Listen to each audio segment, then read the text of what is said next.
Well, every time snow or ice is on the way, we say the bridges and overpasses freeze first. Lenexa is trying to buck that particular trend. That city has two bridges that help prevent ice from forming in the first place, and they're building a third one.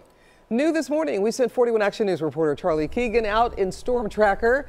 And Charlie, how does this work? Well, it's pretty fascinating, really. We're here on one bridge where there's a sign here that warns you, bridge anti-icing ahead. And now we'll zoom out here in our storm tracker and show you the bridge that we're approaching. This is College Boulevard as it goes over I-35. And Cynthia, the way it works is that there's actually little nozzles here kind of buried in the side of the concrete of the bridge, and those nozzles spray out a kind of a liquid salt. You can almost see where maybe some is sprayed out right there on the road, a little left over. And that liquid salt then, helps melt all the snow and ice that forms on the pavement here and keeps it from accumulating, and that keeps it nice and free of any buildup so that you can drive on the pavement nice and safely and kind of avoid any of those situations. Now, the city did install this system all in-house using its own personnel so that they were able to save money that way. They said it cost about $10,000 to install this system on the bridge here and a second bridge in town. They're working on actually installing it on a third bridge right now. And how it works is the city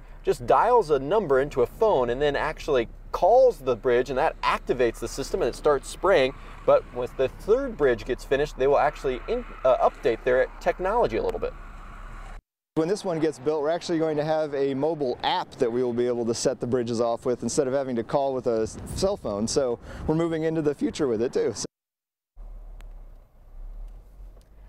And a future where every road, can prevent ice from forming on itself. So maybe a little ways off, but if we take a look back here at College Boulevard and the bridge, you can see that tank there in between the east and westbound lanes there, full of that calcium chloride, that liquid salt that then the nozzles spray onto the road to keep that ice from forming.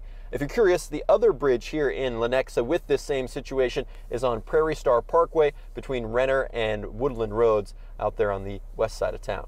Reporting live, I'm Charlie Keegan, 41 Action News Today.